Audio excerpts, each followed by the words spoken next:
If you're already looking at online listings for properties in France, but maybe you have some questions, you've come to the right place. Welcome. I'm going to decode a French listing and give you some free expert hints and tips to help you. At this point, I'm going to say I also have an online course specifically aimed at optimizing your search for a property with lots of insider tips and advice. You can see how to sign up at FrenchPropertyFocus.com. Okay, here we go. I went onto Google and searched for French property listings, and this website, FrenchProperty.com, is the first unsponsored link that showed up for me. You might have done that too, so why don't we start there? This is basically an English language site, but there's still some French and terms that might look weird or be slightly different to what you're used to. This one is the first listing that showed up for me, so where should we start? Let's start with the price. What does the French underneath the number mean? Well, all it's doing is it's telling you that the price listed does not include the fees that you will have to pay the notaire you will ultimately use to buy the property. This is standard in France.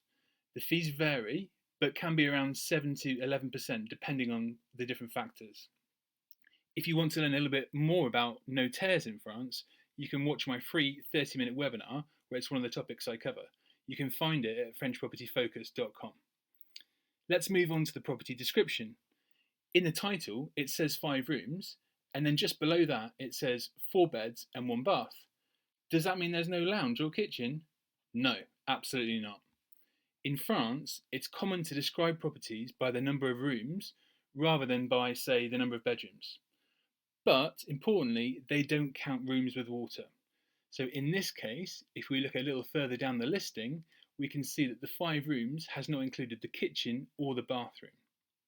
Also, it looks pretty clear that although this is all in English, it's been translated by an app.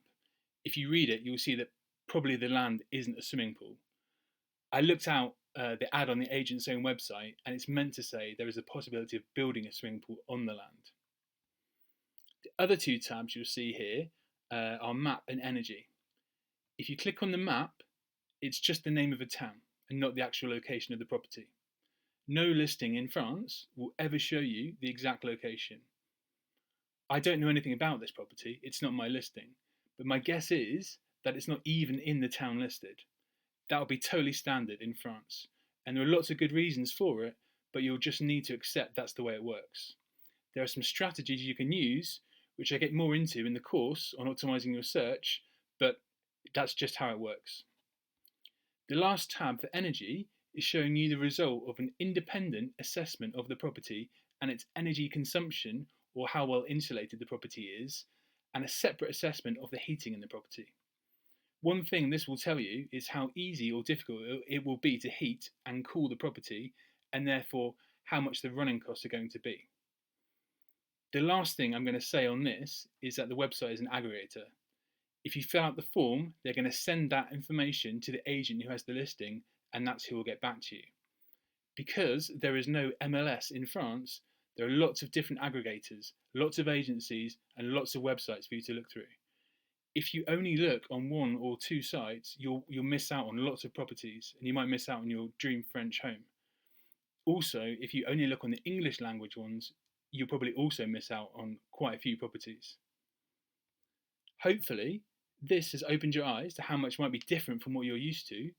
If you'd like to learn more, check out our course on optimizing your French property search. To sign up, go to FrenchPropertyFocus.com. Thank you for listening.